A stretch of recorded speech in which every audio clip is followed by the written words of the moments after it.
চরমোনাই পীরের জন্য ভোট চেয়ে মনোনয়ন প্রত্যাহার করলেন জামায়াত প্রার্থী।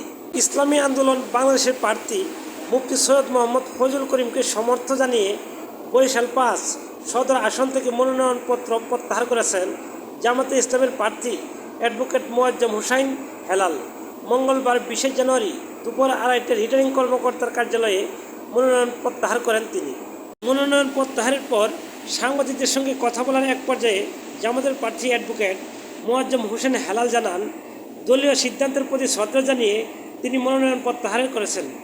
একই সঙ্গে ইসলামী আন্দোলন বাংলাদেশের প্রার্থী মুফতি সৈয়দ মোহাম্মদ ফজলুল করিমকে সমর্থন দেওয়ার সিদ্ধান্ত দিয়েছেন। তিনি বলেন, ত্রয়োদশ জাতীয় সংসদ নির্বাচনে ইসলামী আন্দোলনের পক্ষে কাজ করতে নেতাকর্মী ও সমর্থকদের প্রতি আহ্বান জানাচ্ছি। যারা জামাতে ইসলামীর পক্ষে ভোট দিতে চেয়েছিলেন তারা যেন এখন ইসলামী আন্দোলনকে ভোট দিয়ে সমর্থন করেন। নিরাপত্তাজনিত ঝুঁকির কারণে বাংলাদেশে কর্মরত নিজেদের কূটনৈতিক কর্মকর্তাদের পরিবারের সদস্যদের ফিরে নিচ্ছে ভারত।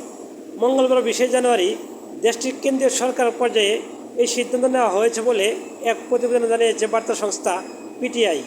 ভারতের প্রধান দূতাবাস ও হাইকমিশন ঢাকায়, এছাড়া সহকারী হাইকমিশনগুলো রয়েছে খুলনা, রাজশাহী, চট্টগ্রাম ও সিলেটে।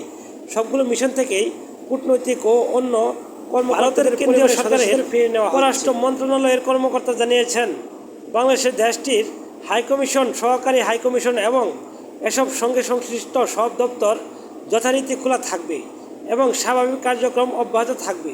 তবে বাংলাদেশের বর্তমান পরিস্থিতিকে আমলে নিয়ে সতর্কমূলক পদক্ষেপ হিসাবে দেশটিতে কর্মরত সব ভারতীয় কূটনৈতিক ও কর্মকর্তা পরিবারের সদস্যদের ভারতে ফিরিয়ে আনতে চাইছে তারা।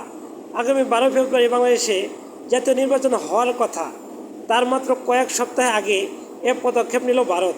সূত্র পিটিআই ইন্ডিয়া টিভি। সম্মানিত ভিউয়ার্স, ভিডিওটি একটি লাইক দিয়ে চ্যানেলটি সাবস্ক্রাইব করে রাখবেন। আসসালামু আলাইকুম।